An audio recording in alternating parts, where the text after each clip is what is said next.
La progression du Rassemblement national dans le paysage politique français et plus largement de l'extrême droite en Europe soulève des questions cruciales sur l'évolution du racisme. Dans ce débat, nous allons tenter d'analyser cette percée du Rassemblement national en France. On s'attardera également sur les conséquences et comment y faire face. Mesdames et messieurs, bienvenue dans votre émission Vox Live, cette émission qui a pour objectif de débattre sur l'actualité africaine avec des invités. Je suis très heureuse de vous accueillir, Monsieur Babadem. Alors, vous êtes journaliste, bienvenue à vous. Bienvenue, merci beaucoup et content de vous retrouver là avec mes co-débatteurs et toi-même. Merci beaucoup. Donc, on continue avec Mamadou Malé, vous êtes entrepreneur, bienvenue à vous. Merci beaucoup pour l'invitation. Monsieur Mams Yafa, donc vous êtes adjoint au sport et aux Jeux Olympiques et Paralympiques. Vous êtes bien sûr adjoint du 18e arrondissement de Paris et président du Cercle de Tombouctou. Bienvenue à vous. Merci pour cette invitation et j'ai hâte de débattre en tout cas. Exactement. Le sujet est croustillant. On continue avec Frédéric Tchoungui. Donc vous êtes consultant politique. Merci de m'avoir invité et très heureux d'être là aujourd'hui pour débattre sur ce sujet important. Très important, effectivement. Donc, on va rappeler les chiffres qui ont fait frémir une grosse partie de la France et même peut-être une partie du monde. 33% pour le Rassemblement national, 28% pour le Nouveau Front populaire, 20% pour Ensemble, le parti présidentiel. Alors, forcément, première question, quelles ont été vos réactions? On va commencer peut-être par monsieur l'adjoint au maire du 18e arrondissement. Les réactions, j'ai envie de dire, très mitigées. Dans un premier temps, un énervement, un agacement très très fort suite à cette montée. Mais bon, il y avait des signaux en tout cas qui nous montraient qu'ils allaient faire une progression assez importante. Par contre, de très bons chiffres de la part de certains candidats, de certains bastions qu'on pensait imprenables, où justement on a pu passer au second tour, en tout cas pour les candidats que je peux représenter. Et donc ça laisse... il faut une mobilisation forte et on peut rééquilibrer les choses. Voilà. Très intéressant. Babadem, pour le coup, j'ai l'impression que vous n'êtes pas d'accord avec Mams Yafa par rapport au fait que c'était prévisible qu'il y ait autant un aussi bon score pour le RN. Non, oui, effectivement, moi, je n'avais pas les mêmes signaux. Donc là, pour moi, la France est divisée en deux, clairement. Un tiers des Français, à ce jour, au premier tour, un tiers des Français votent Rassemblement national avec tout ce qui incombe dedans, c'est-à-dire qu'en gros, vous votez pour le Rassemblement national en sachant que vous validez le côté raciste même de ce parti. Et au-delà de ça, les scores, à la limite, le score aux européennes ne m'avait pas tant surpris que ça. Je me suis dit, bon, c'est quelque chose qui n'intéressait pas les Français. Et je n'avais même pas le taux de participation. Pour moi, ça aurait été un taux de participation de à peine 33, 40. Donc pour moi, je me suis dit... Bon, le score de 35, je ne sais plus si ça doit être 30, autour de 30% qu'ils avaient fait aux Européens.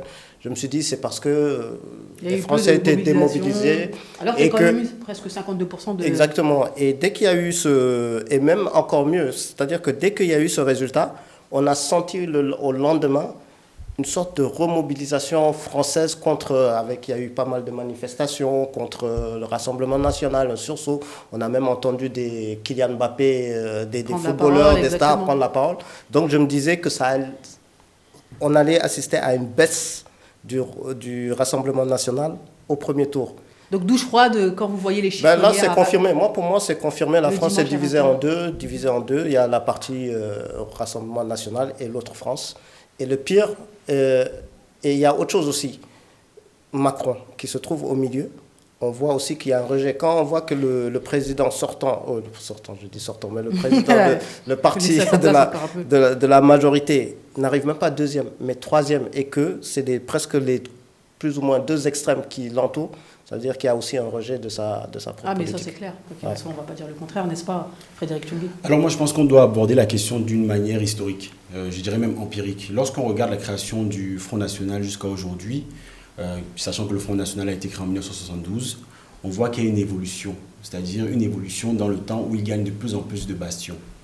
Cette raison est pourquoi? Parce qu'il y a une cohérence dans le discours du Front National. Il y a une cohérence idéologique, il y a 4 points essentiels, à savoir le nationalisme, le souverainisme, l'euroscepticisme, mais aussi le discours anti-immigration. Donc il y a ces 4 discours qui sont les mêmes depuis 50 ans. Et lorsqu'on regarde de manière générale en Europe, parce que ce n'est pas qu'un mal français, mais aussi en Europe, on se rend compte que ça perdure, ces discours perdurent. Et depuis que tous les rassemblements nationaux, entre guillemets, l'extrême droite, sont fondés, c'est toujours la même chose, la même musique. Et à cela, vous ajoutez les partis traditionnels qui, eux, ne sont pas cohérents en fait dans leur approche. C'est-à-dire qu'aujourd'hui, par exemple, je prends l'exemple de François Hollande, qui a été nommé président de la République en 2012. Il est venu avec un discours, il est venu avec une politique. Et et ensuite en 2014, il a totalement changé. Donc en fait, les laissés pour compte sont repris par l'extrême droite qui a cette cohérence depuis des années et des années. Mais est-ce que ce n'est pas facile d'avoir cette cohérence quand on n'a jamais été au pouvoir et finalement, pour le coup, c'est un peu du vent, entre guillemets. C'est facile de rester cohérent quand on n'a jamais été face aux Je pense que l'idéologie peut rester cohérente, maintenant la manière de l'exprimer peut diverger. Mais l'idéologie de base, c'est-à-dire qu'on doit se reconnaître dans l'idéologie d'un parti. C'est très important. Et aujourd'hui, on ne se reconnaît pas dans l'idéologie de la droite et de la gauche. On va rapidement donner la parole. Moi, ça ne m'a pas étonné les chiffres. En tant qu'entrepreneur, en plus. Les chiffres n'ont pas étonné parce que je sais que ces dernières années, on a vu, médiatiquement parlant, des discours racistes se banaliser. Et c'est un parti qui souffle beaucoup sur la peur. Par exemple, la peur du musulman, l'envahissement qui arrive, le changement, que les gens vont prendre la place des Français de souche. Donc, ils soufflent sur les peurs. Ce qui fait qu'aujourd'hui, il y a beaucoup de gens qui se sentent, qui ont peur, en fait. Et tu rajoutes ça à des gens qui ne sont pas sensibilisés à voter, ça peut créer que ces chiffres-là. Ça ne m'a pas étonné, moi. Pas du tout. D'accord. Et pour le coup, est-ce qu'on peut dire, Mame Siafa, que les personnes qui ont voté le Rassemblement national sont racistes? Est-ce qu'on peut faire cette simplification-là? Est-ce qu'on peut faire finalement cette raccourci éventuellement? Alors, pour nous, évidemment, pour nous, c'est oui. Aujourd'hui, lorsqu'elles sont interrogées, fondamentalement, pour une bonne partie, elles ne se sentent pas racistes. Mais elles ne se sentent pas racistes, pourquoi? Parce qu'elles ne connaissent pas l'histoire du Rassemblement national, ex-Front National. C'est-à-dire que des gens d'un certain âge aujourd'hui connaissent toute cette histoire, le GUD, les ratonnades, etc., ce qu'a pu faire Jean-Marie Le Pen pendant la guerre d'Algérie, ou ses sympathisants après. Sauf qu'aujourd'hui, vous êtes dans une génération qui ne connaît pas le Rassemblement national, qui a entendu parler, qui entend parler de Marine Le Pen. Et puis on a la génération Bardella. La génération Bardella, c'est les réseaux sociaux, c'est le super TikToker, etc., etc. Donc, ils n'ont pas cette histoire. Et le fait d'arriver sur un terrain où vous avez un mec qui est un peu sympa, un peu beau gosse, etc., qui fait de la politique, et en réalité, quand vous le regardez un peu sur TikTok, il dit rien, hein, mais il plaît. Il harangue. Et c'est ça. C'est-à-dire qu'aujourd'hui, on est dans une politique spectacle où Marine Le Pen, je pense, a été extrêmement habile là-dessus, parce qu'elle a trouvé le bon gendre parfait qui plaît aux Français. Exactement. Alors, je vais prendre quelques réactions de nos téléspectateurs concernant ces scores. Hein. Alors, il faut le dire, chez nous, donc sur Vox Live, c'est très important. C'est-à-dire que vraiment, l'objectif, c'est vraiment de parler avec nos téléspectateurs et de leur donner tout simplement la possibilité de réagir. Alors, première réaction, cette montée s'explique par le comportement des jeunes des quartiers. En plus, ils ne votent pas. Il faut assumer maintenant. Comment réagissez-vous à ça? Êtes-vous d'accord, oui ou non? Donc c'est un téléspectateur de Vox Live qui nous envoie ça comme message. Bien sûr. Mame Siafa, maire adjoint du 18e arrondissement, comment vous réagissez à ces propos? Ma première réaction, c'est de dire effectivement, cette personne a en partie raison sur la question notamment du vote des quartiers populaires. Ils l'ont prouvé. Hier, ils l'ont encore prouvé hier. C'est-à-dire on a des bastions où... Donc, dimanche, ils ont prouvé que... On a des bastions où des jeunes qui n'avaient jamais mis les pieds dans un bureau de vote l'ont fait. On a des bastions où des gens... Moi-même, j'étais président de bureau de vote, auxquels je ne pariais pas un copec, sont venus aux urnes. Ça veut dire qu'il y a la possibilité, et ils peuvent faire ce sursaut-là. Deuxièmement, au sein même, alors c'est là où il faut être extrêmement vigilant, et je pense que je vais faire bondir beaucoup de gens, au sein même de ces quartiers, il y a des gens qui votent RN dans les quartiers populaires. Et ça, il ne faut pas l'oublier. Parce que lorsque vous avez quand même des bastions gauchistes, voire extrême gauche, où vous avez quand même le Rassemblement national qui fait 10 points, vous posez la question. Ça veut dire qu'1 sur 10 dans le bâtiment vote Rassemblement national. Et lorsqu'on cumule avec Reconquête, on peut arriver à 12, 13, voire 14 points. Et là, on doit se poser la question, pourquoi ces gens-là qui cohabitent, qui habitent avec nous, votent le Rassemblement national ou peuvent voter Reconquête, etc., etc. C'est pour ça que je reprends les propos du téléspectateur. Cette montée s'explique par le comportement des jeunes des quartiers. Est-ce que ce n'est pas ces jeunes des quartiers, soi-disant, qui poussent certaines personnes à voter le Front National? Soyons clairs, disons les choses. Oui, non, d'accord, pas d'accord, possible, pas possible? Pas forcément d'accord, parce que tout simplement, si on regarde bien les résultats et qu'on analyse bien les résultats des quartiers populaires ou des métropoles, en tout cas là où on pense, où il y a la plus forte concentration de Français d'origine immigrée, par exemple, on va se dire que là, c'est la gauche qui a gagné, qui a remporté sur les résultats. C'est la France rurale ou la France des régions, c'est là où il y a une grosse percée du Rassemblement national. Et autant dire que même dans des villes, je vais voir plutôt côté Moselle, Alsace, le côté est de la France, là où il n'y a pas forcément une population dite d'immigration, il y a une forte poussée du Rassemblement national. Donc c'est juste pour dire que moi je voudrais revenir sur le côté raciste du Rassemblement national. Eux, leur programme, que ce soit Bardella ou Le Pen, même si elles ont essayé de mettre de l'eau à leur moulin par rapport à leur père Jean-Marie, au grand-père de l'un ou au père de l'autre, Jean-Marie Le Pen, c'est que le programme du Front National numéro 1 et la communication qu'il véhicule, c'est la faute aux immigrés, quoi qu'il en soit. Et pour certaines populations, les personnes, j'ai même vu, par exemple, je prends le cas de l'Alsace ou de Moselle, on a vu, pour eux, les immigrés, ils font l'amalgame avec des Français de deuxième génération qui sont nés ici, grandis ici, éduqués ici. Eux, ils font l'amalgame avec eux en disant que c'est eux les immigrés. Donc, je fais Rassemblement national parce que, attention, il y a mes impôts qui vont peut-être augmenter. Attention, mon pouvoir d'achat parce qu'ils arrivent. Attention, ils vont prendre mon... Ça a toujours été le discours du Rassemblement national. Et donc c'est ce côté raciste pour moi du Rassemblement national qui fait qu'il y a une poussée pour certains parce qu'ils ont peur, entre guillemets, mais ça, c'est une façon aussi de les déresponsabiliser.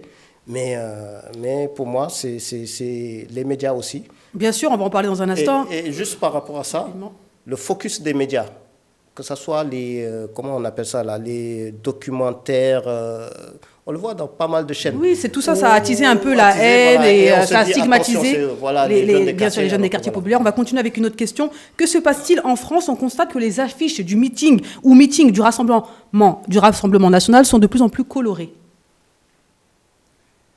C'est un constat que vous faites également? Effectivement. Ah oui, moi je pense qu'ils ont bien compris le marketing. Ils ont bien compris les réseaux sociaux avant tout le monde. Ils sont renouvelés avant tout le monde.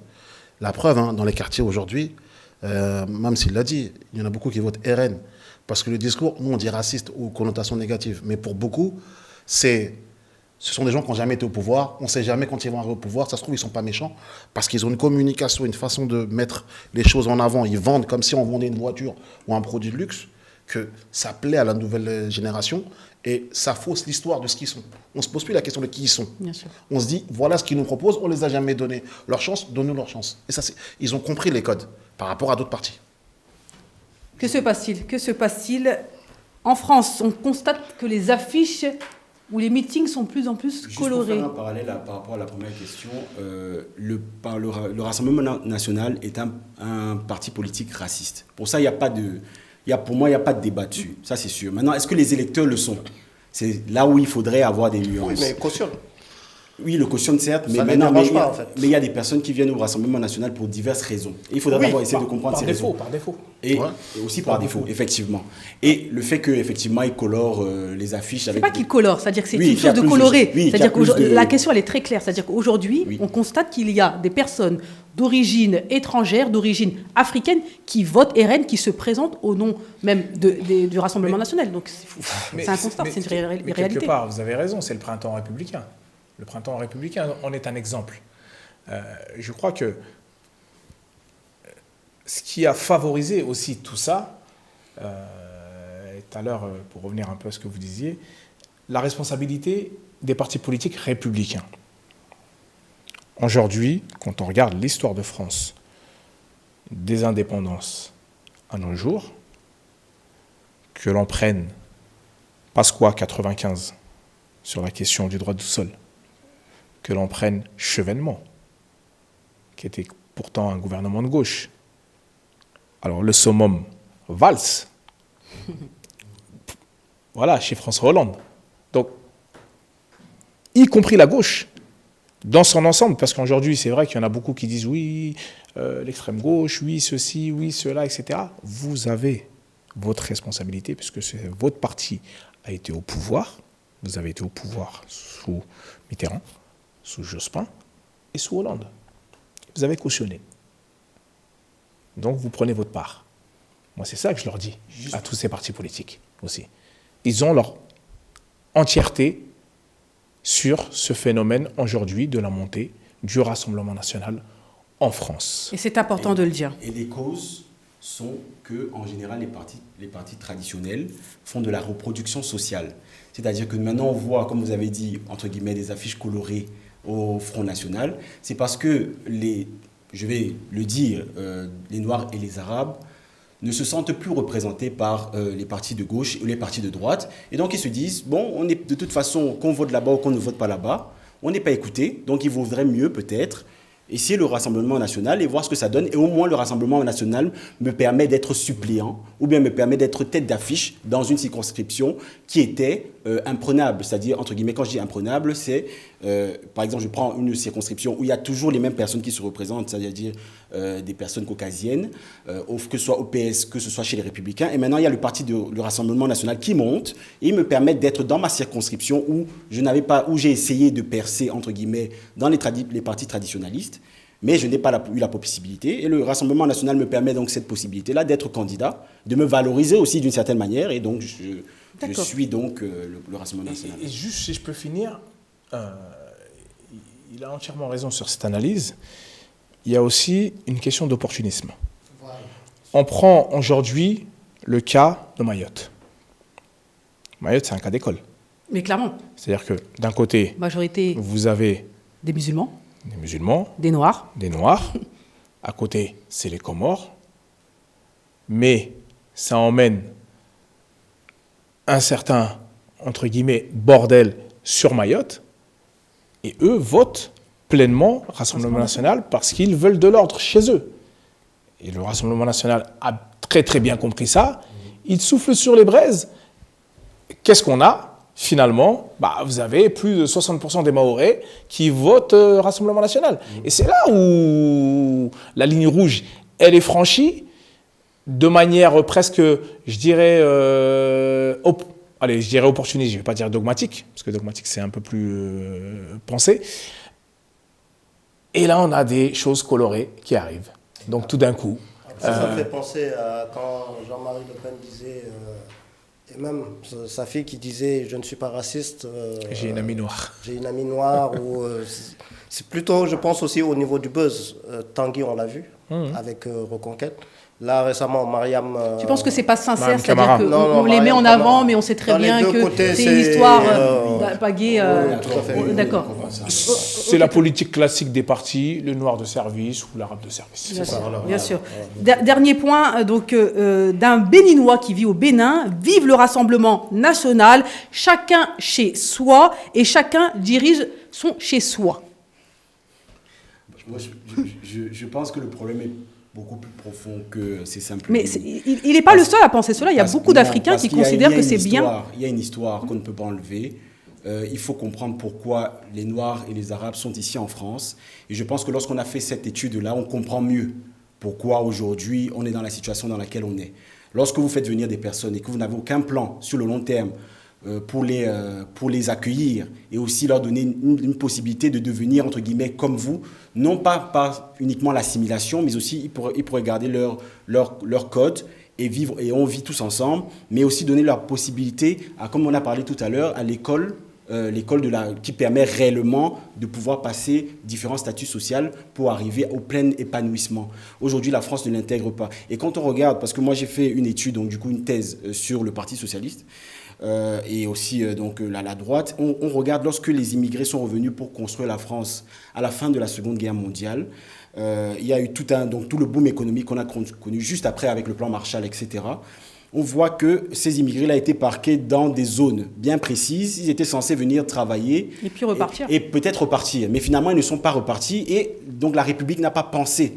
Donc, on ne peut pas dire chacun chez soi, etc. Il y a une histoire, il y a toute une construction autour. Et il faudrait pouvoir d'abord la comprendre avant de dire ce genre de choses. Je pense que vous allez peut-être dire autre chose, Mme Siafa, quand on dit chacun chez soi, parce que pour beaucoup d'Africains, ils considèrent que le fait que le Rassemblement national arrive au pouvoir, eh bien, entre guillemets, la France va laisser tranquille l'Afrique. C'est aussi une façon de voir les choses. Mais moi, je pense qu'on est dans la culture du raccourci aujourd'hui. C'est-à-dire ces phrases qu'ils envoient, oui, chacun chez soi, je suis en Afrique, tu es en Europe. Mais on oublie que ce qui se passe au nord arrive au sud aujourd'hui. Le Covid l'a montré. Donc en vérité, aujourd'hui, ils ont bien compris que des phrases courtes qui poussent les gens à ne pas penser vont plus marcher dans l'esprit des gens. Parce que tout ce qui va se passer en France aura un impact sur l'Afrique, positif ou négatif. Donc chacun chez soi, ça n'a jamais existé. Aujourd'hui, on est dans un monde mondialisé. Donc c'est impossible de chacun chez soi. Peut-être que c'est un focus sur la politique étrangère que pourrait mener si le Rassemblement national arrivait au gouvernement. Mme Siafa ? Effectivement, on le voit aujourd'hui sur ces politiques qui sont menées par les partis extrêmes. On le voit en Italie, finalement. Qui avait promis plein de choses, à savoir arriver au pouvoir. Pour le coup, ça a été complètement autre chose. La politique italienne l'extrême droite est arrivée au pouvoir. Je vais le dire, vous rêvez en couleur. Si vous pensez que la politique étrangère de la France va changer parce qu'il y a le Rassemblement national qui vient au pouvoir, vous rêvez en couleur. Pourquoi ? Parce que la France a besoin de ces ex-colonies pour beaucoup de matières premières. Pour briller, tout simplement. Pour être là où elle est. Pour être là où elle est. Même aussi sportivement, etc. Mais moi, je parle même d'un point de vue économique. C'est-à-dire déjà cette base-là, comment la France pourrait se détacher de ces colonies, même en ayant le Rassemblement national. Le Rassemblement national viendra au pouvoir, ils vont voir les réalités. Ils vont comprendre que, on a du pétrole au Gabon, on a des accords avec la Côte d'Ivoire, on a des accords avec le Cameroun, on a des accords avec différents pays d'Afrique. Et aujourd'hui, on est dans une situation où, qu'est-ce qu'on fait ? Est-ce qu'on produit moins là-bas ? Est-ce que ça ne va pas nous empêtrer aussi ici ? Ils ne peuvent pas le faire. Ils ne vont pas le faire comme ça, en tout cas. D'accord. Alors, moi, je pense que ça ne va rien changer dans la relation Afrique-France. Par contre, là où ça va changer, ça va être le bal des nationalistes. C'est-à-dire que le Rassemblement national va permettre à ce que certains nationalistes africains, parce qu'il y en a, puissent émerger au sein de leur pays. Et c'est peut-être ces accords-là qui vont être signés. Oui, mais donc ça veut dire que... Ça veut dire que... Oui, mais économiquement, ça ne changera pas parce que la France a besoin de l'Afrique. Oui, vas-y, continue. Et donc, à partir du moment où vous permettez à une classe nationaliste d'émerger, cette classe fera du business avec vous, puisqu'elle arrivera au pouvoir. En tout cas, elle est censée arriver au pouvoir. Le business, il va continuer. Il va continuer au détriment de centaines de millions d'Africains qui, eux, seront peut-être pas dans la bonne ethnie, la bonne classe sociale, etc., etc. Et c'est là où ça devient dangereux, notamment pour l'Afrique, parce qu'on le voit aujourd'hui dans certains pays où c'est à la marge et c'est ric-rac. Après, pour aller dans ton... En fait, c'est dans ton analyse, moi, je verrais plutôt le cas contraire, en fait, économiquement. C'est vrai que s'il y a le nationalisme le côté nationaliste qui s'élève et qui viennent au pouvoir, ça va être beaucoup plus facile, dans ce cas, de rompre carrément les liens avec la France et d'aller avec, par exemple, ça va être ça, peut-être les Russes, les Turcs, les Chinois, les Canadiens ou les Américains, en disant, parce que la France, quand même, dans les relations avec l'Afrique, ils ont signé des conventions depuis 1960 qui sont très difficiles à défaire. Il y a même des palais présidentiels qui appartiennent pas au pays. Exactement. Le fait qu'eux, ils montent maintenant, ils vont se dire, écoutez, soit on rééquilibre les forces, vous, le parti raciste qui est au pouvoir, ou alors ça va être beaucoup plus facile. Donc, nous, on dénonce cette convention, on va sur sur un autre axe de gagnant-gagnant, en fait, en gros, par rapport à ça. Maintenant, pour revenir à la question du... Il a quel âge, 26 ans Je n'ai pas l'information, c'est un Okay. téléspectateur du Bénin. Mais, en fait, si moi je me mets à leur place, je comprends, pour eux, c'est plutôt le côté, la politique étrangère, le sentiment, entre guillemets, anti-France. Eux, ils vont aller dans le cas, c'est leur problème à eux. Je suis sûr que si aujourd'hui on fait un micro-trottoir en Afrique, quelle est votre réaction par rapport à la montée du Front National? Ils vont dire ça, c'est leur problème là-bas. Nous, en tout cas, c'est mieux parce que dans ce cas, que nos frères africains qui sont là-bas n'ont qu'à revenir ici. Je pense que au niveau de l'ingérence, peut-être, il y a moins d'ingérence. Moins d'ingérence. Ils vont aller, je pense, dans ce sentiment. Actuellement, c'est comme ça qu'ils pensent. Si je me permets une rapide réponse, moi, je ne pense pas. Moi, je pense qu'il y aura une politique à deux niveaux. Il y aura la politique dite, que l'on peut voir, qui s'adressera aux populations, leur disant, aux populations africaines, c'est-à-dire à partir de la France. Les politiques, si jamais, par exemple, prenons le cas où Jordan Bardella ou Marine Le Pen vient au pouvoir, elle ira dans les pays africains, s'adressera à la population en leur disant « Soyez nationalistes ». Je prends l'exemple. Et dans un deuxième temps, elle traitera toujours avec les dirigeants de la même manière que c'est fait aujourd'hui. Donc c'est une politique à deux niveaux. Elles ne vont pas se mettre dans une situation où elles vont dire « Ok, on fait du nationalisme, mais on perd les bastions, on perd notre économie, on perd nos relations privilégiées avec certains États ». Ça, c'est une certitude. Donc, je le vois plutôt dans ce sens-là. Allez, les foules, vous pouvez changer, vous pouvez prendre le pouvoir comme nous l'avons fait en France et par derrière, discuter avec les divers dirigeants pour leur donner... Juste pour revenir à ce qu'il disait, moi, j'avais vu quand Marine Le Pen se rendait en Afrique. Elle a fait des visites en Afrique, notamment au Sénégal, un peu partout. Le discours qu'elle avait, c'est développer moins d'aide, ce qu'elle disait, hein. Nous, on fera en sorte qu'il y ait moins d'aide, l'aide au développement, et moins d'exode, c'est-à-dire d'immigration et de développer localement. C'était ça son discours, en fait. Et la première chose, elle disait, nous, on va arrêter avec l'aide au développement. Et mieux encore, elle parlait, à un moment, on lui avait posé une question. Elle disait, par exemple, le franc CFA, c'est pour dire ça peut être populiste ou pas. On lui posait la question, oui, mais le franc CFA dépend des Français. Il dit, ah non, il faudrait que vous soyez souveraine et que vous départissez du franc CFA. Ça, ce sont des discours quand elle est candidate. Oui, maintenant, quand tu vas aux affaires, c'est totalement différent parce qu'il y a les réalités. Bon.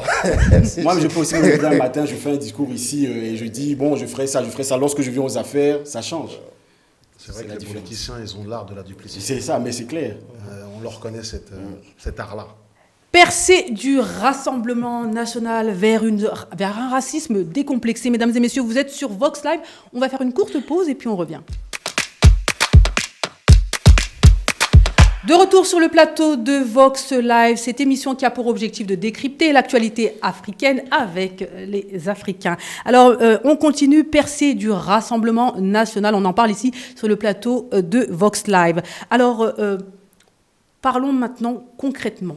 Selon vous, vous qui êtes dans la politique, vous qui êtes adjoint au maire, vous qui êtes consultant politique, pourquoi aujourd'hui, en France, le Rassemblement national augmente? Pourquoi le Rassemblement national est le premier parti de France, alors que quand même la France est un pays très cosmopolite? L'immigration y est forte, on sait l'apport de l'immigration en France, mais malgré ça, ça continue, ça monte, et peut-être qu'on aura Bardella au gouvernement, Bardella Premier ministre. Comment vous l'expliquez? Quels sont les principaux éléments, quels sont les principaux points sur lesquels le Rassemblement national a pu jouer pour avoir un tel score, aussi bien auprès des personnes âgées, aussi bien auprès des jeunes, aussi bien aussi chez les populations immigrées? Pourquoi?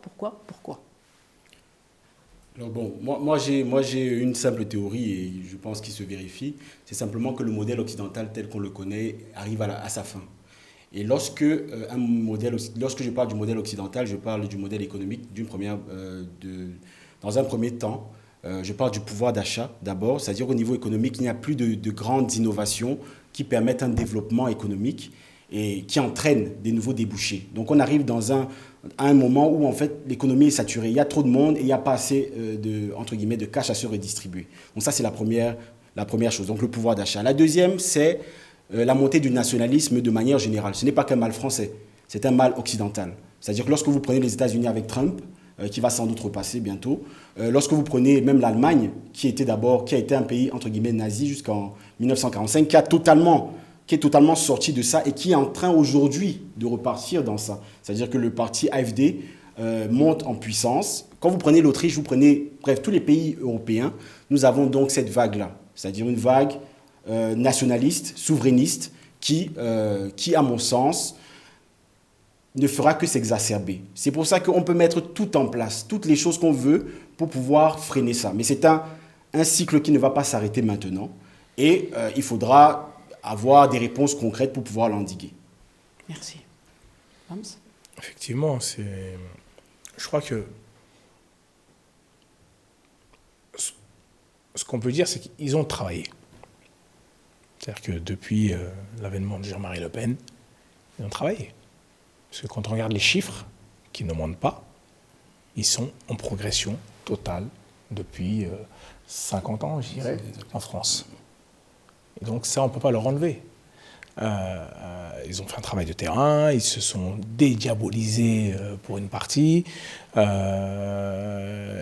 ont eu, alors qu'au début, dans le Rassemblement national, il y avait des questions de genre, il y avait des questions de tout ce qu'on veut, etc. Ils ont balayé ça d'une main. Ils se sont adaptés à la société. Et c'est pour ça qu'aujourd'hui, ils ont des chiffres comme ça. Ça ne veut pas dire qu'attention, quand je dis ça, je ne dis pas que l'ADN a disparu. Je dis simplement, ils se sont adaptés. Et ils ont joué sur deux mots. L'urgence et la peur.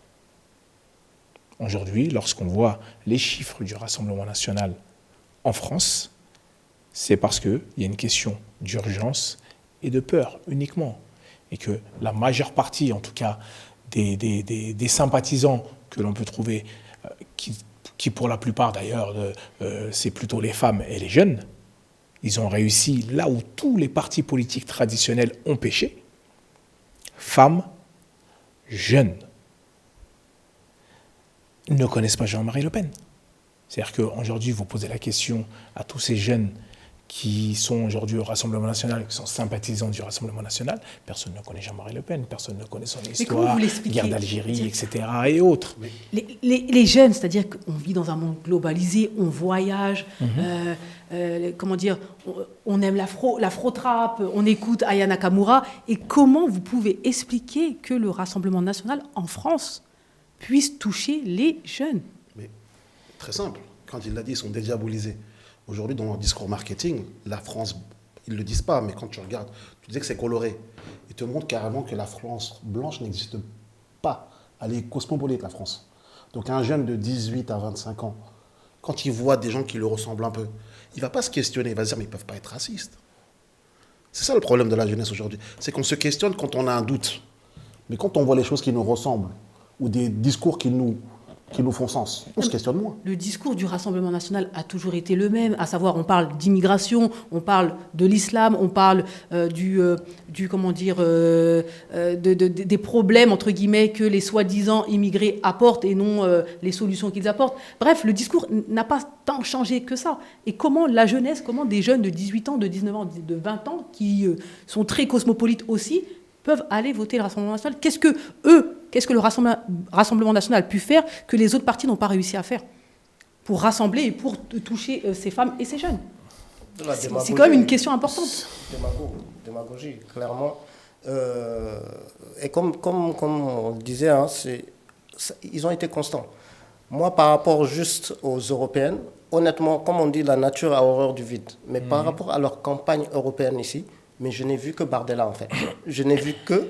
Et même mieux, je ne savais même pas que leur... c'est juste une anecdote, hein, je ne savais même pas que leur comment ça s'appelle, que leur siège se trouvait du côté du 16e arrondissement. Et moi, je passe tout le temps là-bas. Et une fois, on m'a distribué leurs flyers. Mais avec joie, c'est-à-dire qu'avec joie, il me dit, tenez, c'est à vous. Je regarde, je dis, Rassemblement, retenez. Il dit, ah non, c'est pas la même chose. Au moins, lisez, faites. Je dis, mais est-ce qu'ils n'ont pas personnalisé le Rassemblement national avec Bardella, qui finalement, plus jeune, plus sympa, tout simplement. C'est-à-dire que des fois, il suffit d'une chose, d'un changement, qui finalement fait basculer les choses. C'est l'homme politique qui a le plus de vues et le plus d'abonnés sur TikTok en France. Parce qu'il est sur TikTok. Et c'est-à-dire que il n'y a jamais eu ça. Aujourd'hui, les hommes politiques, c'était Twitter, enfin X. Beaucoup. Pour beaucoup. Et Instagram, ça commence timidement. Sauf que lui, il arrive et je crois qu'il doit être à plus de 3 millions d'abonnés. C'est énorme, c'est mieux qu'un TikToker. Moi, je pense qu'on doit aborder la question de deux manières. Donc, la première manière, c'est de savoir pourquoi les jeunes votent plus pour le Rassemblement national. C'est la question, oui. Voilà. Donc, la réponse est simple. C'est simplement parce que le Rassemblement national a un discours décomplexé sur les problématiques que la droite et la gauche ont sacralisées. D'accord, c'est-à-dire sur quel sujet? L'immigration, d'abord. Oui. Donc, c'est-à-dire qu'aujourd'hui, les jeunes Français... Non, on va dire les choses clairement. Clair. Aujourd'hui, les jeunes Français sont contre l'immigration, ont peur de l'immigration. Je ne sais pas s'ils sont contre l'immigration ou bien s'ils ont peur de l'immigration. Tout ce que je sais, c'est qu'ils veulent qu'on en parle. Ça, c'est une certitude. D'accord. En parler et dénoncer, c'est deux choses différentes quand même. En tout cas, en parler d'abord dans un premier temps, parce qu'aujourd'hui, les partis traditionnels ont beaucoup de mal à se positionner par rapport à ça. Moi, pour avoir été dans divers partis traditionnels en France, plus de la gauche, j'ai remarqué que l'immigration, c'est un sujet tabou. On ne peut pas l'aborder sans heurter. Et aujourd'hui, le Rassemblement national parle de tous les sujets et se réapproprie les sujets. C'est l'appropriation du sujet qui fait en sorte que les jeunes se disent « Ah, moi j'ai un problème avec l'immigration, je ne veux pas forcément qu'ils partent, mais au moins j'ai dans ce parti-là la possibilité d'en parler. » Ça, c'est concernant les jeunes, c'est-à-dire donc des sacralisations de certains sujets que uniquement le Rassemblement national se réapproprie.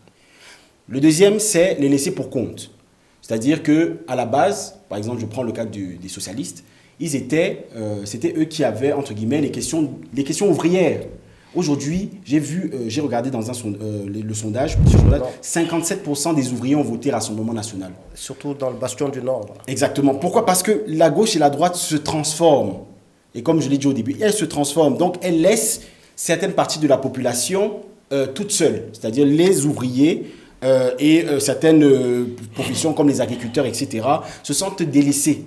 Et donc, ils se disent que bon, autant aller vers le nationalisme qui, entre guillemets, du Rassemblement national qui nous correspond mieux. Donc, c'est ces réponses-là, en fait, que le Rassemblement national apporte à toutes ces fractions-là qui fait en sorte qu'elles soient plus abordables, ou qu'elles semblent l'être. Moi, j'irais même plus loin. On prend un constat sur ces 5 dernières années. Les partis traditionnels ont voulu copier le Rassemblement national. Parfois, moi, quand j'écoute des gens comme Fabien Roussel, d'ailleurs qui a été battu, je me pose vraiment la question, est-ce que c'est le Parti communiste français? Et d'ailleurs, quand je discute avec les communistes qui sont dans ma majorité, ils ne se reconnaissent pas du tout en lui. Et c'est là où on se rend compte que parce qu'il y a une surenchère terrible, certains, sans rentrer dans cette course effrénée aux voix, à la surenchère, etc., et finalement ont complètement dédiabolisé le discours du Rassemblement national. Ce qui fait que, finalement, quand on voit un Zemmour avec Reconquête, on se dit, mais c'est lui le pire. Donc finalement, les autres, ils sont cool. Bardella, il est cool. Parce que, regardez, l'autre Zemmour, avec sa tête, avec ce qu'il dit, etc., c'est lui, finalement, l'extrémiste. Et l'autre, il passe pour un mec fréquentable. Sauf qu'ils ne savent pas ce qu'il y a derrière. Ils ne savent pas que derrière, il y a du média training, derrière, il y a des gens qui ont pensé toute cette stratégie, que derrière, il y a le GUD, que derrière, il y a des dogmatiques, etc., etc. Et il est là, le travail qui a été fait. Et ça, on ne peut pas le nier. En tout cas, j'aimerais bien voir le deuxième tour. Parce que si on regarde bien, que ce soit les chiffres de l'européenne et les chiffres des législatives, c'est exactement le même pour le Rassemblement national. Est-ce qu'au deuxième tour, ils vont toucher les 45%? Et si oui, en sachant que, après moi, j'ai fait juste un parallèle historique en Europe. Je parle vraiment de l'Europe. La montée de l'Autriche, je crois que c'est l'Autriche le premier qui a eu le côté parti nationaliste, ensuite l'Italie, les Pays-Bas. Si, en regardant de très près, on regarde bien que c'était à des moments de crise de crise politique ou le porte-monnaie, l'inflation, etc., où il y avait cette montée. Mais dans le discours politique, c'est presque le même. Attention, c'est la faute des immigrés. Exactement. À chaque fois, c'était la faute des immigrés. C'est eux qui vont prendre vos logements. C'est eux qui vont prendre le côté chômage. On les paye, c'est ce qu'on entend surtout en France. Bien sûr, et au-delà de ça, on entend aussi dans question de sécurité aussi. Les gens, j'ai vu c'est juste un reportage comme ça, je pense qu'il y en a qui ont dû voir ça quand on affichait en face de la maison, en sachant que c'est une personne de couleur qui était en face, on affiche le drapeau français et l'affiche de, je ne sais plus si c'était de Bardella, comme une arme en disant tu n'es pas chez toi en fait. En gros, ils utilisaient ça pour une autre arme. Et dernière chose aussi, c'est que eux, au lieu de mettre en avant mais qu'ils regardent même juste, je parle des immigrés, l'apport des immigrés dans l'économie française. Elle est 3 fois, 4 fois supérieure. Mais en fait, ça, on le répète, mais finalement... Mais ils ne le font pas, c'est juste le focus. Mais sur ce que tu dis, c'est important, sur l'apport des immigrés. Mais il n'y a pas de médias qui relaient ça, des gens. Donc en vérité... Ça ne les intéresse même pas. Non, mais il n'y a personne qui relaie ça. Donc logiquement, les gens ne sont pas conscients de ça. Ça, c'est entre nous. Peut-être que tu es conscient, Platon est conscient. Beaucoup de gens ne sont pas conscients de ça. Donc ça, c'est la première chose. Et aussi, ce qu'il a dit, le frère, là, il a raison. C'est qu'aujourd'hui, ils ont donné de la considération à des gens qui étaient laissés pour compte. Et sur les réseaux sociaux, ça marche bien. Et aussi, ils sont très francs. La franchise et la considération aujourd'hui, ça marche très bien chez les gens. Ils se disent, au moins on sait à qui on a affaire. Ça, je l'entends souvent. Au moins on sait à qui on a affaire. Juste un dernier point par rapport à ça. Moi, je pense que les gens en ont marre des partis de gauche et de droite. Pourquoi ? Parce que regardez d'abord de manière historique. Lorsqu'il y a toujours des histoires de détournement de fonds, il y a des histoires on ne comprend pas très bien du clientélisme. Ah, tel député de droite a fait passer sa famille, qui a commencé à travailler avec tel député de gauche a fait des fausses factures, par exemple, pour se faire rembourser. Les gens en ont marre de ça, c'est-à-dire c'est la politique rejet. Oui. Ce n'est pas vraiment j'adhère au Front National, mais je rejette la gauche et la droite. Oui, mais ils ne sont pas obligés d'aller vers le Front National. Oui, mais ils vont vers qui donc ? LFI ou les... LFI, ce sont des... Non, classiques. Il y a des partis classiques qui ont été au pouvoir. En fait, pour toi, tu considères que c'est trop facile de se dire que, ok... Oui, je suis... En plus... Je ne suis pas raciste, mais... Non, mais pourquoi c'est trop facile ? Parce que le Rassemblement national, finalement... fait la même chose. Oui, mais la même chose. On l'a vu à Strasbourg, on l'a vu à l'Union européenne, etc. Non, moi je dirais plutôt la différence qu'il y a entre les partis traditionnels et le Rassemblement national, c'est la condescendance. C'est-à-dire que les partis traditionnels, les barons, comme on pouvait les appeler, étaient très condescendants. Et je pense que les Français, quel que soit la classe sociale, etc., n'aiment pas la condescendance. Et ça, c'est un des faits majeurs qui a fait que la majeure partie des partis politiques traditionnels ont perdu énormément de personnes. Alors que là, pour le coup, le Rassemblement national, vous venez de le dire là tout de suite, papa, ils ne sont pas condescendants. Ils vous abordent normalement. Alors que... nos partis, c'est très paternaliste, c'est très ceci, c'est très cela. Sauf que le monde a changé, on n'est plus dans cette ère-là. Exactement. Et maintenant, on ne peut pas parler du Rassemblement national sans l'apport que les médias effectivement ont donné, la fait. Puissance que les médias ont donnée au Rassemblement national, parce que clairement, aujourd'hui, c'est grâce aux médias que le RN est à la place où il est. Oui, ils ont pris le contrôle des médias. Mais comment ça se fait pour le coup ? Ils ont pris le contrôle des médias. Avant, on disait que les médias étaient plutôt des gauchistes, etc. etc. Aujourd'hui, on a une poussée des médias racistes en France. Je pense qu'il faut d'abord savoir que lorsque plus vous êtes exposé, plus vous avez de chances d'avoir de voix. C'est vraiment mathématique. On a le résultat. Je pense, pour revenir à la question, que la raison pour laquelle les médias s'emparent de ça, moi je pense que les médias ne créent rien. Les médias suivent une tendance. Et la tendance est, aujourd'hui, le Front National a le vent en poupe. Tout le monde n'est pas d'accord avec vous. Moi, je pense que c'est-à-dire que les gens pensent que les médias peuvent créer des... Non, je ne pense pas que les médias créent. Je pense Je pense que les médias sentent aussi qu'il y a une certaine... Voilà, il y a une tendance. Et donc on va mais c'est vrai que quand on appuie sur les boutons... Peut-être qu'ils exacerbent ça. Mais je ne pense pas qu'ils l'aient créé. Je pense qu'ils... Voilà, OK... On voit qu'il y a un renouvellement chez le Rassemblement national avec un jeune homme, entre guillemets, il plus fortifie jeune. quand même la tendance, c'est-à-dire qu'il fortifie. Tout à fait, il met mais en il ne exergue la crée pas, tendance. mais il la fortifie. Oui, mais parce que vous ça fait pouvez- vendre. Et l'amplifie. Ça fait vendre Et le papier. l'amplifie. Non, mais il a Tu l'as raison. dit, tu insistes dessus, c'est-à-dire que les médias ont fait Non, de la France qu'elle est aujourd'hui. Les médias, et en plus, quand on dit les médias, aujourd'hui, il faut parler des fortunés. Quand on sait qu'il y a le VMH à le Parisien, quand on sait que, comme il a cité Bolloré, quand on sait que tous ces gens, en vérité, même les médias aujourd'hui, c'est une entreprise aujourd'hui, tu dois dealer avec certaines personnes pour avoir ta place. Et ce qu'il a dit aussi, je suis d'accord avec lui, c'est qu'aussi, comme ils sont beaucoup sur les réseaux sociaux et les médias veulent vendre un peu plus, ils vont prendre les gens qui sont plus présents. Les autres partis, ils ne sont pas encore présents toute l'année. C'est quand il y a des votes qu'on les voit. C'est quand eux, ils sont présents toute l'année, que tu le veuilles ou pas. Et ça, ils ont besoin de vendre des fois. Je pense que quand on arrive sur le plateau de Cyril Hanouna, qu'on voit Jean Messia, etc., quelque part, on essaie de voir si ça marche ou pas au début. On voit que ça marche, on tend. Je pense que c'est comme ça, en fait. Et puis finalement, leur donner la parole, ils vont rigoler, ils vont être sympathiques, ça va parler de choses banales. On dit, finalement, il est sympa, il parle comme nous, il pense comme nous, il est pas si Et méchant même que ça. les visages, ils sont Ça nouveaux. Les nouveaux dédiabolise un peu ces personnes-là qu'on mettait à côté à l'époque. Pour finir, on arrive presque au terme de l'émission, on va parler quand même de l'Afrique et des Africains et des immigrés, en tout cas que nous sommes. L'impact sur nous, l'impact sur vous en tant qu'élus, l'impact sur ces Africains qui veulent venir en France ou qui sont en France et qui n'ont, pour certains, pas de papier. On parle des prestations sociales. Si Bardella arrive, il considère que les prestations sociales ne seront plus attribuées aussi facilement aux personnes non françaises. Les opérations comment on appelle ça, les OQTF seront au mieux et le plus rapidement possible effectuées. Donc il dit plein de choses. Est-ce que c'est possible? Est-ce que c'est réalisable? Non.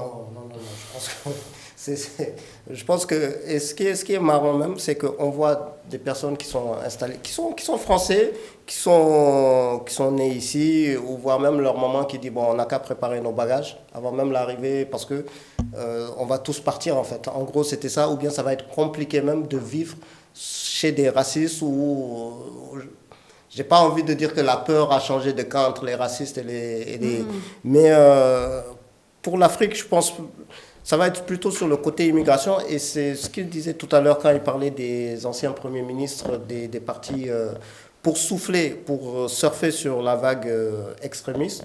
Ils prenaient effectivement des décisions, et si on regarde bien, la politique migratoire ou bien les titres de séjour, même pour je prends le cas des étudiants qui viennent. Bien sûr, non, mais... Parce que quand je regardais, en venant ici, je passe devant un collège et puis je vois dans tous les collèges, tu vois liberté, égalité, fraternité. Et ça, je me suis dit, ça y est, c'est en train de voler en éclats. Quelles seraient les conséquences concrètement? C'est quoi les conséquences pour l'Afrique? Renouvellement des titres de séjour. C'est une question importante pour ceux qui sont ici et qui vivent avec une carte de séjour. Aucun impact? Si. Forcément, aucun impact. En fait, on peut s'inquiéter. Ça s'est toujours vu que les partis d'extrême droite, lorsqu'ils viennent au pouvoir, ils essaient au moins de faire ce qu'ils ont dit qu'ils allaient faire. C'est ça. Maintenant, est-ce que toute une question aussi de savoir est-ce qu'ils auront la majorité au Parlement? Est-ce que La question elle est claire. Est-ce que si Bardella arrive au pouvoir, à savoir devient Premier ministre, que va-t-il se passer pour les personnes qui ont une carte de séjour, pour les personnes qui ont un OQTF, une obligation de quitter le territoire français? Donc ça, il a dit clairement, c'est-à-dire qu'on va essayer de réaliser, en tout cas de mettre dehors donc, tous ceux qui ont reçu cet OQTF. Juste concrètement, par rapport à ça, c'est clair qu'ils vont surfer sur le populisme et ils vont faire ce qu'ils vont dire. On se rappelle comment il s'appelle déjà l'ancien ministre de l'Intérieur, Pasqua, c'était Pasqua, je pense. On se souvient des, entre guillemets, les 101 Maliens. Là, c'est sûr que tous ceux qui sont en centre de rétention pour faire du populisme, regardez les immigrés qui sont là, ceux qui sont à Port-de-la-Chapelle, l'avion, ils vont faire ça. Mais attention, il faut savoir que il y a le droit national, mais le droit international prime sur le droit national. Ah, les partis... Non. Les partis nationalistes, regarde en Europe, oui. Hongrie, Autriche, toute cette partie-là, ils ont mis ça de côté. Exactement. Ils ont mis... D'accord, mais attention, il faut aussi collaborer avec les représentations diplomatiques pour pouvoir renvoyer des gens. C'est-à-dire qu'on ne peut pas renvoyer des gens au Mali, au Sénégal, sans dealer avec les représentations diplomatiques. Ça se fait déjà, je ne sais pas si vous avez vu en Angleterre, ils ont un partenariat avec le Rwanda. Ils ont un partenariat, oui ou non? Oui, ils rentrent avec... On est d'accord, avec un pays africain. Oui, donc je pense que ça peut se faire. Je pense pas qu'il y ait... Bien sûr que ça peut se faire, mais on est d'accord, ça ne peut pas se faire comme ça. C'est-à-dire qu'ils ne peuvent pas prendre des gens et les envoyer dehors. Ça prend du temps. C'est important de le dire. Après, Après, il ne faut pas oublier, faut pas oublier qu'on est en France. J'entends l'Hongrie, l'Autriche, tous ces pays-là, mais ce ne sont pas des pays qui ont une forte histoire avec l'immigration. Bien sûr. La France, j'ai envie de dire, dans le monde aujourd'hui, c'est un cas particulier. Quand on prend l'Empire de France, quand on prend les colonies françaises, quand on prend la relation et puis la langue que la France partage avec énormément de pays aujourd'hui d'Afrique, il y a des choses qui sont dites qui ne vont pas pouvoir appliquer. Bien sûr. C'est impossible. Et Néanmoins, il faut avoir une vigilance extrême. c'est très Parce que important. ces gens-là, quand ils vont arriver au pouvoir, c'est-à-dire que le sourire angélique, il est démoniaque au final. Et ça va être mi-ange, mi-démon. Et donc là, c'est là où il va falloir avoir une vigilance accrue. J'aurais envie de dire, il faut tout faire, tout simplement, pour les empêcher d'arriver au pouvoir. Et tu le disais tout à l'heure, c'est-à-dire que effectivement, les relations entre la France et beaucoup de pays d'Afrique sont historiques. Il y a des traités qui sont mis en place. Il y a des organisations comme l'OIF qui traitent directement avec des pays. Et malheureusement que même un gouvernement qui arrive ne pourra pas modifier tout cela. C'est-à-dire que pour modifier un traité, des accords, etc., ce n'est pas comme ça. Non, c'est important de le dire ici à l'antenne. Tout à fait. Enfin, on va conclure avec, donc selon vous, la France est-elle raciste ? La France est-elle raciste ? Et si oui, si Bardella passe en France, quelle sera la plus grosse difficulté ? Moi, je le dis clairement, c'est peut-être les relations humaines entre les gens. C'est-à-dire qu'à partir du moment que tu considères que le parti, donc Rassemblement National, est au pouvoir, donc tu peux finalement dire tout haut ce que tu pensais tout bas il y a pas longtemps, il va y avoir des frictions entre les gens. Guerre civile peut-être en France ? Moi, personnellement... Non, mais c'est une vraie question qui peut se poser, qui doit se poser. C'est une vraie question. Je pense que la France n'est pas raciste. Maintenant, je pense qu'il y a énormément de problématiques avec lesquelles il faudra faire face. C'est-à-dire, comme je l'ai dit tout à l'heure, appeler un chat un chat. Quand il y a des problèmes migratoires, il faut les appeler problèmes migratoires s'il y en a. Quand il y a des problèmes économiques, il faut les nommer, il faut nommer les choses. Il faut aller vers les Français, leur parler et leur dire concrètement, OK, nous avons ces problèmes-là et voici les solutions que nous apportons. Et non pas être détournés. Pourquoi ? Parce que ça fait le jeu des extrêmes. Rapidement. En tout cas, ce qui est sûr, c'est qu'un tiers des Français ont voté Rassemblement Ça, vous National. insistez sur ces chiffres. J'attends encore le deuxième tour. Est-ce qu'on ne va pas aller sur 1 sur 2 ? Parce que c'est possible qu'ils prennent La majorité 50%. absolue. 1 sur 2. Mais en tout cas, sur les 1 tiers, il y a au moins 75% qui est raciste. D'accord. Et c'est... Carrément. Sur les 1 tiers de ceux qui ont voté Rassemblement National, ce qui veut dire que peut-être c'est du 20% ou... de la Et population ça, je pense totale. qu'il ne faut pas... Ouais, moi, je pense Pas que- sous-estimer. Moi, je peux pas voter un parti en sachant le passé de ce parti, en connaissant l'ADN de ce parti. En connaissant, parce qu'apparemment connaissant, beaucoup ne c'est-à-dire que connaissent je pas, peux selon dire- je peux certains. dire Non, que mais c'est- je peux dire que je suis pas raciste, mais contre Oui, Macron, voilà. je vais voter. Non, honnêtement, Un vote d'opposition. je ne dis pas Moi, qu'ils je sont. pense que- Pour Moi, moi, je pense que la France n'est pas raciste, mais je pense que quand on rejette des gens, on fait des choix des fois qu'on ne maîtrise pas assez. Et je pense qu'on est dans ça aujourd'hui. Les gens rejettent les partis de les clivages gauche-droite, donc ils choisissent quelque chose. Ou il y en a, ils votent même pas pour aller plus loin. Mais je pense qu'on est dans ça aujourd'hui. Et que ce que j'ai peur, moi, c'est s'ils arrivent au pouvoir, c'est qu'il y aurait on va normaliser certains discours. Bien sûr, et Et ça le va ma- entraîner des frictions et on entre parle de les- séjour, on parle de... Mais il y a plus pire que même la CAF et tout. C'est quand il y a un discours de mal-être dans le pays. Ça crée beaucoup d'histoires.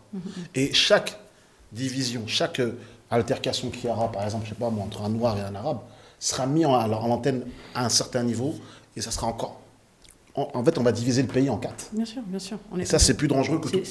On est d'accord. Après, pour revenir, on est sur une chaîne panafricaine, Vox Africa, on est dans une émission panafricaine, Vox Live. Alors, est-ce que, pour le coup, le côté positif, éventuellement, du RN en France, c'est peut-être que les pays africains vont faire en sorte de développer leur pays pour que pour que les Africains restent en Afrique, construisent l'Afrique, et puis les personnes qui souhaitent quitter de manière, pas de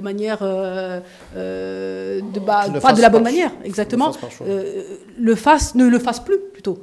C'est-à-dire que se disent, tiens, je ne vais pas aller dans un pays qui ne m'aime pas, qui ne veut plus du tout de moi, je vais rester en Afrique et je vais construire l'Afrique. J'ai d'abord une question. Est-ce que le continent africain n'est pas peuplé d'Africains? Il y en a, non? Ils sont sur place, mais pourtant ils n'arrivent pas à créer. Il y en a beaucoup qui ne veulent pas voyager. Il y en a qui veulent rester, par exemple, moi je suis camerounais, d'origine camerounaise. Il y en a qui veulent rester au Cameroun, mais ils n'arrivent pas à développer.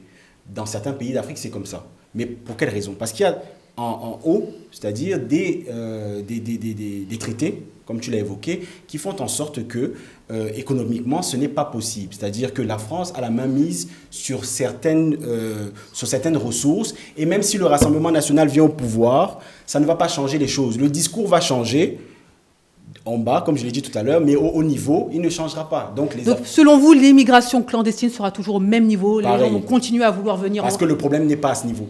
D'accord. Voilà. Mme Siafa? Moi, je dirais tout simplement... Président du cercle de Tombouctou, pour vous, c'est une question importante pour vous. Moi, je dirais tout simplement, ce qui est sûr, c'est qu'il va y avoir un sursaut. Ça va permettre de rééquilibrer certaines choses. Par contre, il y a une chose qui m'inquiète, c'est la question des binationaux. On commence à en parler énormément. Est-ce que finalement, en étant franco-camerounais, vous êtes plus français, vous êtes plus camerounais, est-ce que ça ne va pas poser un problème? Idem, je pense que pour tous les gens qui sont autour de cette table. Sur la question, est-ce que la France est-elle raciste? J'ai envie de dire, c'est une double question. Est-ce que les Français sont racistes ou est-ce que c'est l'État français qui est raciste? Et c'est là où il y a un véritable questionnement à avoir. Parce que finalement, on se rend compte que lorsqu'on a fait les différentes analyses, la majeure partie, ou en tout cas 50% des nouveaux arrivants au Rassemblement national qui ne connaissent pas le passé du Rassemblement national ne sont pas foncièrement racistes. Mais ils adhèrent à des idées différentes, quelconques, parce qu'il y a urgence, il y a une urgence vitale, il y a l'urgence du portefeuille, etc. et autres, donc qui fait qu'on va adhérer et puis eux savent très bien souffler sur les braises. Et de l'autre côté, il y a un État qui mène une politique, d'ailleurs pour les Français en premier lieu, pas pour les autres. Et c'est ça qu'il ne faut pas oublier parfois. C'est vrai qu'on dit, oui, la démocratie, l'universalisme, etc. Non. Chaque pays dans le monde entier est souverain et mène une politique d'abord pour son pays, au détriment d'eux. Bien sûr. Et c'est ce qui se passe aujourd'hui.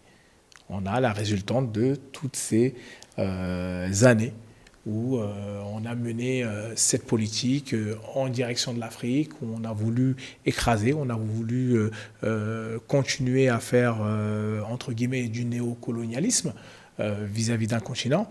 Non, je pense que moi, je vois un futur assez positif, parce qu'on le voit aujourd'hui, et vous avez pu les rencontrer, vous les avez invités sur votre plateau, les répates, etc., et autres. C'est toute cette dynamique de jeunes qui retournent vers le continent, qui produit, et peut-être que ça va être un coup d'accélérateur encore plus pour tous ces jeunes. Donc il peut y avoir éventuellement un impact positif. Donc nous sommes au terme de cette émission. Néanmoins, le débat continue sur les réseaux sociaux. N'hésitez pas à commenter, n'hésitez pas à nous envoyer vos messages. On les lit dans leur intégralité. Voilà, nous sommes au terme de cette émission. Merci encore une fois à nos différents invités. Voilà, percée du Rassemblement national vers un racisme décomplexé en France. Rendez-vous demain pour un nouveau numéro de votre émission Vox Live.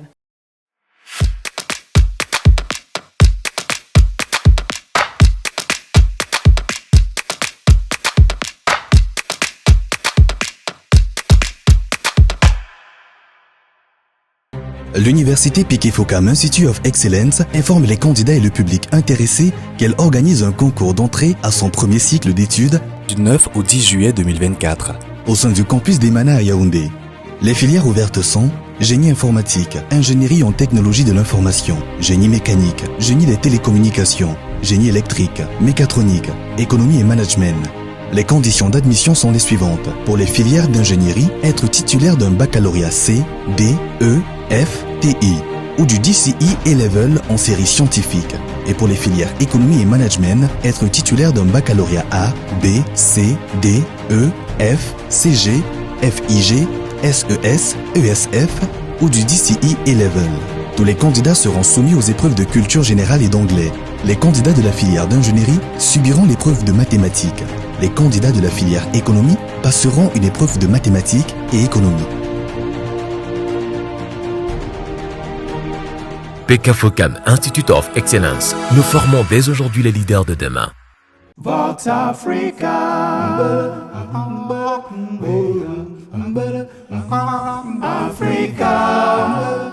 Vox Live, votre nouveau rendez-vous. Retrouvez-moi tous les soirs du lundi au vendredi à 18h30 GMT pour parler d'actualité africaine. Vox Africa.